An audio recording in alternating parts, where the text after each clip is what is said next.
उसके हृदय में अपना स्थान बना लेता है। फिर जन्म जन्मांतर युग युगांतर कब अवसर आएगा भगवत मार्ग में चलने का। विपक्ष बहुत जोरदार है, आप क्या समझते हो? आप भगवान के अंश हो, ये भूल चुके हो, लेकिन वो नहीं भूली, वो भगवान की शक्ति है। तो इसमें आपको टिकना होगा, इसमें आपको परीक्षा देनी होगी। जितना पढ़ाया जाता है उतनी ही परीक्षा होती है, उसके आगे नहीं होती, ध्यान रखना। उतने पे तो आपको सफल होना पड़ेगा। नहीं सफल होगे तो फिर पढ़ाई कीजिए, फिर प्रश्न आएगा। जब आपको परमार्थ पद में, परम पद में आरूढ़ होना है तो आपको ये निर्णय करना ही पड़ेगा। जब आप ये बात नहीं समझते हैं तो आप विचलित हो जाते हैं। अब हमारी तो अश्रद्धा हो रही है, हमारा काम नहीं बन रहा, तुम नहीं समझते हो। एक साथ सब काम बन जाएंगे, एक सेकंड में बन जाएंगे, बस तुम धैर्य रखो। जब तक तुम्हारे पाप नष्ट नहीं होते तब तक तुम धैर्य रखो, फिर आगे का रास्ता तुम खुद भाग पड़ोगे प्रभु की तरफ। अभी ये पाप तुम्हारे अंदर संशय, विपरीत भावना, ये सब पैदा कर रहे हैं। तुम धैर्य पूर्वक चलो, खूब सत्संग सुनो, नाम जप करो, फिर आप देखना ये नाम, ये धाम, ये रूप, ये लीला कैसे परमानंद की बाढ़ आपके हृदय में लाती है।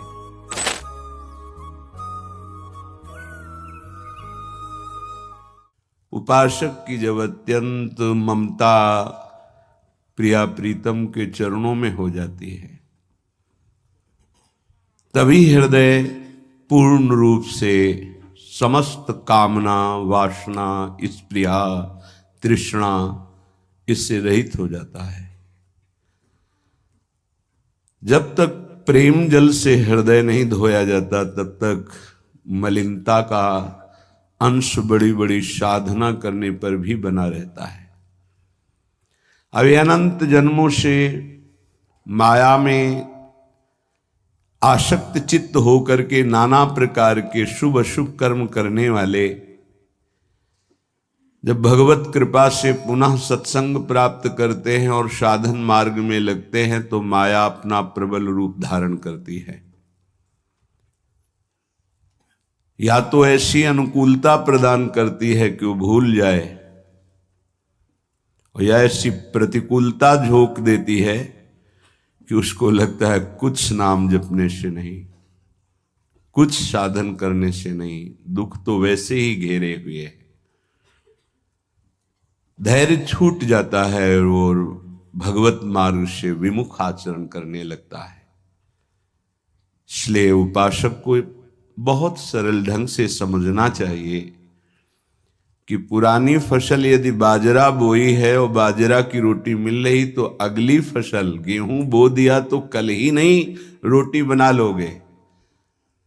5-6 महीने लगेंगे किसान मेहनत करके, खेती तैयार करके, दाना बो करके, सींच करके, संभाल करके, फिर भी वो अतिवृष्टि, अनावृष्टि, ओले वृष्टि आदि से बच जाए, सुरक्षित हो जाए, तो सुरक्षित अनाज घर आ जाए, फिर वो पीस कर रोटी बना सकता है। तुम अनंत जन्मों से मनमानी आचरण करते रहे, आज नाम शुरू किया है तो वो तूफान नहीं उठेगा, नष्ट करने के लिए वो अपना स्वरूप धारण करेगा। उसकी गुलामी सहते रहे हो अभी, काम, क्रोध, लोभ, मोह, मद, मत्सर। अब तुमको धैर्य पूर्वक नाम को पकड़े रहना। जैसे आंधी चले तो हम पहाड़ का आश्रय ले लें, हटे ना इधर उधर, तो आंधी तूफान पहाड़ को नहीं उड़ा सकती। ऐसे ही श्री भगवान कह रहे मामेव ए प्रपद्यन्ते माया में ताम तरंतिते। माया का तूफान आएगा पर तुम मेरे चरणों को पकड़े रहना, छोड़ना नहीं। पर ये जिनका मलिन हृदय है ना, वो सोचते हैं 4 दिन नाम जप करेंगे सारे दुख मिट जाएंगे। हाँ, पक्का मिट जाएंगे, जड़ से मिट जाएंगे, पर धैर्य पूर्वक जीवन को आगे बढ़ाओ। भगवत विमुख होने से तुम्हारा मंगल ही अमंगल है, भगवत सन्मुख होने पर मंगल ही मंगल है। थोड़ा धैर्य धारण करो, तुम्हारी ये फसल तैयार हो जाए, फिर देखना आनंदित हो जाओगे।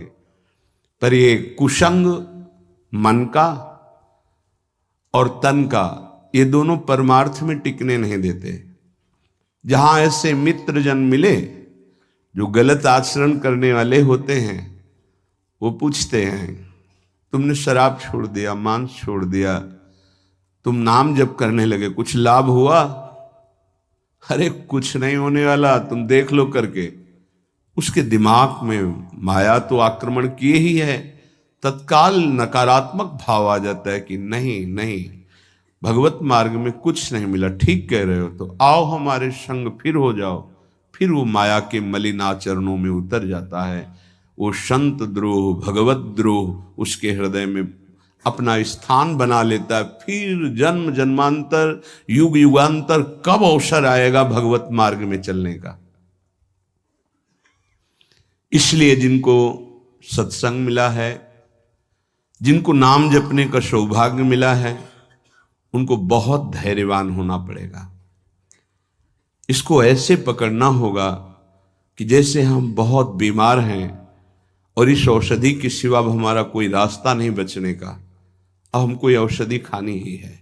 जासु नाम भवभेषज हरनि घोर त्रयशूल, तीनों तापों का नाश करने की सामर्थ्य और संसार समुद्र से पार करने की सुदृढ़ नौका